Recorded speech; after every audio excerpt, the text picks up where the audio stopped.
Basketball. No. Mr. Ellis says no. It's a sport that white folk can't fake. That's a sport where they have to get out there and do what they got to do to make it, and they can't do that. American whites have shown that they can't do that. If you look at all the whites that's so prevalent in basketball today, they all international. With football, the thing about football is, you know, whites excel generally quarterback position, which means that they have tons of protection.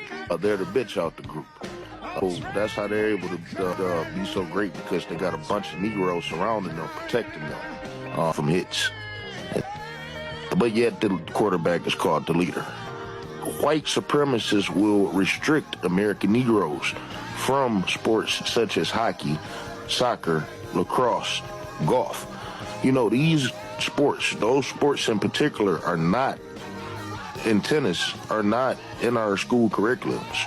It's a reason why they restrict that from us, so that we wouldn't even want to even care to get involved in those sports. Because if we did, obviously, we would tear their asses up from limb to limb. White folk wouldn't be, I mean, look, and it's funny too, because whites is hypocrites. You know, you got all these fights in the NBA and stuff, and they call it a thug league. And the NBA do the best they can when they get out of control. They do the best they can to tame that. With heavy suspensions, heavy fines, this, that, and the other. They try to control the way that they dress. They try to control the way that they talk to the media.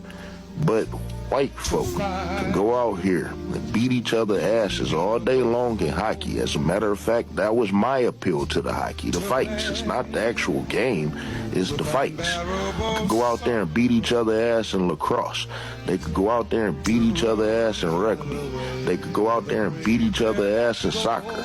They could go out there and beat each other ass in baseball. They actually fight the umpires.